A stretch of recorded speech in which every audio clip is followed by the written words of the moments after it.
the commissioner of the NBA is trying to get rid of that one and done. What would be the perfect plan, do you think, that would placate everybody in a situation like this? Well, I've had over the years a bunch of conversations with both the union and the NBA. Now, like, this is a union issue. Like, they've got to get Michelle Roberts and the union on board and give them something in exchange. I mean, there has been an impasse between these two sides since the rule was first implemented, 10, 15 years ago.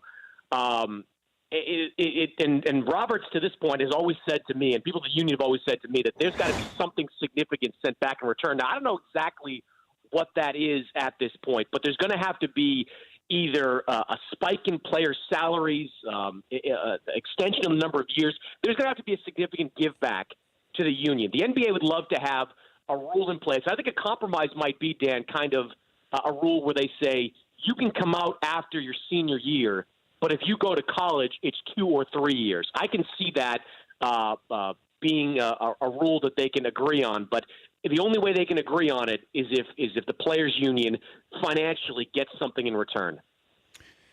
Yeah, I'm not sure where we're headed, but I think we're headed towards the end of the one and done, and probably in the next couple of years. But you're right. What do you think it should be, though? Like, what do you like? This is my question to people whenever this comes up. Like, what should it be? Well, I don't think the one and done is perfect, and you can't prove a negative. But I'm convinced, because I saw so many guys in the 90s come into the draft that had no business. Corleone Young, Taj McDavid. I mean, these guys had no business coming into the draft. I'm convinced that as much as we think the one and done is flawed, probably is, the one and done has probably saved dozens, if not more, of players from themselves, forced them to go to a college where they realized while they were there that they weren't cut out for the pros. Yeah, I understand that the one and done has been a little bit of a safeguard with some of these kids who would have come out after high school. But what if you get drafted and your contract's guaranteed, but you don't make the roster and you play in the G League?